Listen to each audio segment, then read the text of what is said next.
आपको पता है कि हाल ही में पार्लियामेंट में राहुल गांधी जी ने अपनी बात रखने के लिए बार बार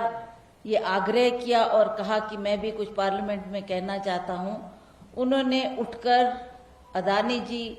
के बारे में सवाल किए और प्रधानमंत्री जी के सामने कई प्रश्न रखे कि ये कुछ प्रश्न है जो जिसके जवाब मैं चाहता हूं। वो जानना चाहते थे कि क्यों अदानी जी को इस तरीके का फेवर दिया जा रहा है, चाहे वो एयरपोर्ट्स बनाने की बात है, चाहे वो अन्य बिजनेस की कार्रवाई की बात है, उसमें भी बार बार ये देखने को मिल रहा था कि जो अदानी को ये आपने जंप दिया है,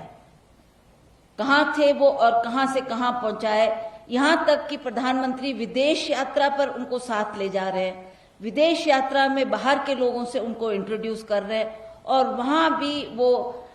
उनको कहा जा रहा है कि ये जो हमारे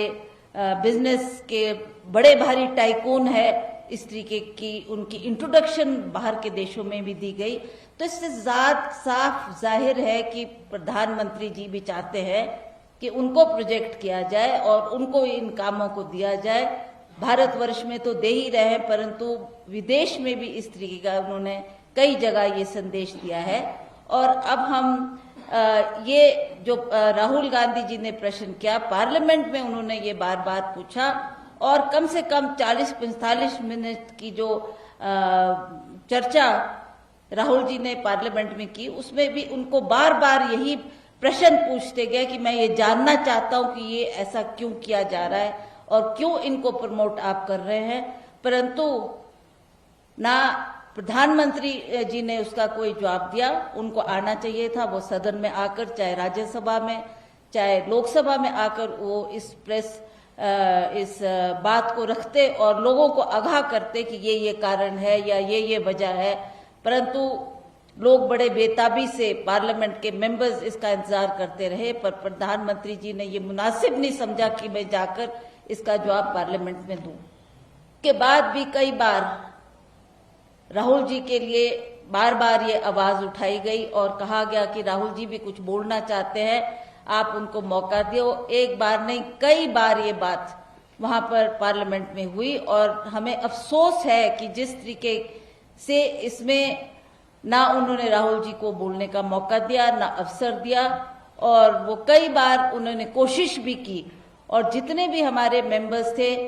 चाहे ऑपोजिशन के थे, अब इसमें हमारे ऑपोजिशन की पार्टीज भी,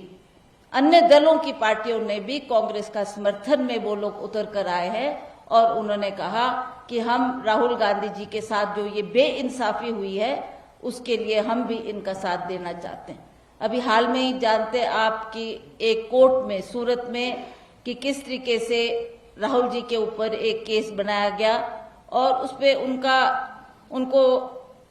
उनकी सदस्यता भी लोकसभा की रद्द की गई और तुरंत उस पे एक्शन लेने के लिए स्पीकर ने आदेश दिए। और ये भी एक बहुत ही दुखद घटना थी, ना हमने कभी ऐसा देखा ना सुना जो कि इस बार पार्लियामेंट में हमको देखने को मिला। और बार बार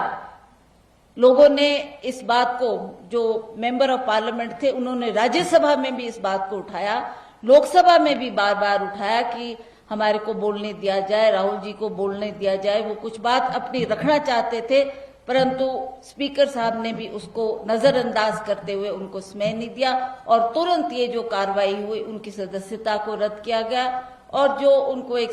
सरकारी मकान अलॉट हुआ था, उसमें भी उनको एक लेटर आ गई है कि 30 दिन के अंदर अंदर आपको ये मकान भी